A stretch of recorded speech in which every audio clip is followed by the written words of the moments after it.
Hey everyone, welcome back. Today we're talking about a really interesting dilemma a lot of you have been asking about lately. Since the iPhone 17 series dropped, the prices for both the iPhone 15 Pro and the 16 Pro have, really come down. It's making both of these phones incredibly tempting. But it leaves us with a big question. Is the 16 Pro actually worth the extra cash? Or should you just stick with the 15 Pro for that ultimate value for money? In this video, I'm going to share my honest day-to-day experiences with both of these devices in 2026. We'll talk about the design shifts from when they were first introduced, the realities of their battery life right now, how they handle heat with heavy tasks, and the whole Apple Intelligence situation on the new iOS 26. Just to give you some context, my natural titanium 15 Pro was my absolute daily driver, used it for everything until I upgraded to the silver iPhone 17 Pro in October last year. And this desert titanium 16 Pro, I bought it from a friend about a few months ago as a backup and review device. So let's just get right into it. So looking at the design, the 15 Pro was really special when it came out because it was the first time Apple used titanium. It made the phone noticeably lighter but still incredibly strong. It's a 6.1-inch display, which for me is just that perfect compact Pro size. It's so easy to use one-handed. Then you have the 16 Pro. Apple bumped the screen size up to 6.3 inches, and honestly, it's a really great size. The screen is gorgeous, and this desert titanium color is, in my opinion, the most sleek and elegant color Apple has done recently. Both of these have that 120Hz Pro Motion display, which is buttery smooth. If you're coming from an older phone or even considering a newer base model, you really have to consider the refresh rate. By 2026 standards, 60Hz is just old tech. The 16 Pro screen is insanely bright outdoors though. The newer 17 Pro hits that crazy 3000 nits, but the 16 Pro is still absolutely plenty. Also, a quick note on the ports. Both of these have USB-C with USB 3 speeds. That's a huge deal. If you buy a regular iPhone 15, 16, or even the base 17, you're getting a modern USB-C port, but the actual transfer speeds are stuck on older USB 2 tech, just like the old Lightning cables. So the Pro models really give you that actual speed advantage. The 16 Pro also introduced the camera control button. Apple really nailed the engineering on it, but if I'm being completely honest, I don't find it all that useful in my day-to-day. It's more of a nice to have rather than a must-have functionality. Let's talk software, because both of these are running the latest iOS 26 that released a little while ago. I have to say, I really appreciate the huge upgrade Apple made here. The new liquid glass design language and the new animations are so fluid. Going back to something like iOS 18 literally feels like looking at old tech now. There is a massive gap in how modern it feels. Now, a quick heads up, when I first updated to iOS 26, I definitely noticed both phones getting pretty warm for the first day or two, but that's just the phone re-indexing system files and all your personal data. It settles down. As for Apple Intelligence, the 16 Pro is technically the baseline Pro model, designed with it in mind, and the 15 Pro has it too because of the 8GB of RAM, but honestly, if a phone didn't support it, it wouldn't be a deal breaker for me right now. Apple Intelligence is still kind of in that beta stage feeling. I usually find myself using more powerful alternatives like Gemini or ChatGPT for heavy lifting.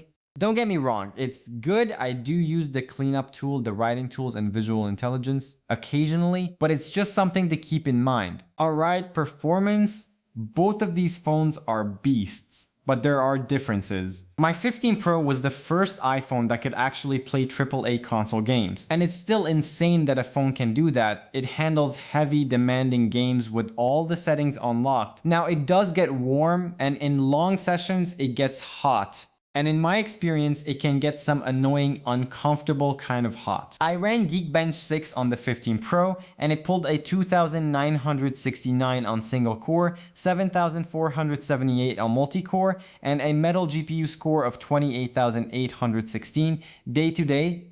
Apps open instantly, swiping is flawless, and it handles heavy video editing apps like LumaFusion and CapCut without breaking a sweat. But the 16 Pro takes it a step further. It has the newer A18 Pro chip, and the thermals are much improved. It still gets warm during long gaming sessions, but it completely avoids that intense heat the 15 Pro sometimes hits. The raw performance is just stellar. On Geekbench 6, the 16 Pro scored 3,463 for single-core, 8,798 for multi-core, and an impressive 33,361 on Metal GPU. Both phones have 8GB of RAM. This is crucial. If you're coming from an older iPhone with 4 or 6GB of RAM, you probably notice your background apps constantly reloading. With 8GB on both the 15 Pro and 16 Pro, the RAM management is excellent. Multitasking is a breeze. And here is a really fascinating point about the 16 Pro's performance. Apple is actually using this exact same A18 Pro chip and 8GB RAM combination in their brand new MacBook Neo that just came out in March. The fact that Apple is confident enough to use this mobile chip in a 2026 MacBook line really tells you everything you need to know. The performance is incredibly capable for today's standards and well into the future. Battery life is always the big question. For my 15 Pro, I started using it in November 2023. It's sitting at 500 cycle counts and 86% battery health. For a busy day of mainstream tasks, social media, browsing, a bit of YouTube, some work apps, it still gets me through the whole day. If I lean on it heavily with gaming or heavy camera use, yeah, I usually have to charge it twice a day. The new adaptive power feature on iOS 26 has definitely helped stretch it out though. My 16 Pro is sitting at 97% battery health with 223 cycles. It was first used in January 2025. Because the battery health is stronger and the thermal efficiency is better, this thing easily sails through a full day of mainstream tasks without any anxiety. Camera-wise, the 15 Pro was a massive leap. It brought us a much more mature 48 megapixels main sensor. It defaults to 24 megapixel shots, which gives you so much more detail if you want to crop in compared to the old 12 megapixels defaults on the 14 Pro. It also introduced that awesome post-capture portrait editing and professional log video recording. It has a 3x optical zoom, which is great for standard portraits.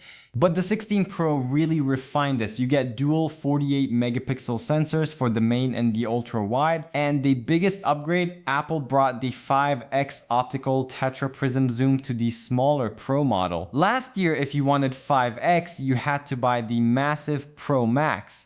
Now it's right here in the 6.3-inch body, and it is so useful for long zoom shots. Also, the 16 Pro can shoot 4K video at 120 frames per second, which is a dream if you like messing with slow motion. So we've talked about all the good stuff. What are the downsides you need to consider? For the 15 Pro, the main downside right now is battery age. If you buy one used, it's going to have a degraded battery, and you have to accept that it runs a bit hotter under heavy loads. For the 16 Pro, the only real consideration is the RAM. It has 8GB, which is perfectly fine right now. Like I said, even the MacBook Neo uses it. But the newer 17 Pro jumped up to 12GB of RAM.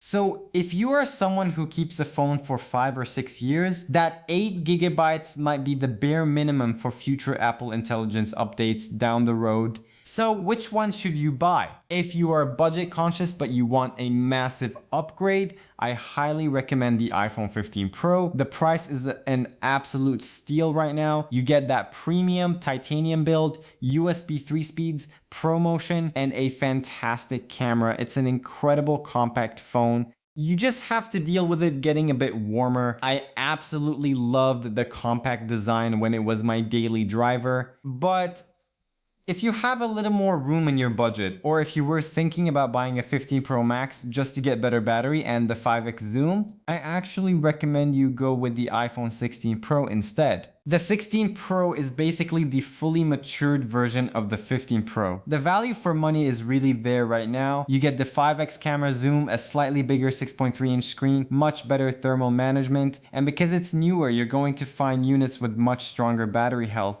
Plus, it entirely avoids that scratch gate issue we are seeing on the newer 17 Pro models. It's just a solid, capable, refined device that is going to last you for years. Alright guys, that's my take on it. Hopefully this helps clear up some confusion if you're on the fence. Let me know down in the comments which one you're leaning towards, or if you're still rocking an older model. Thanks for hanging out, and I'll catch you in the next one.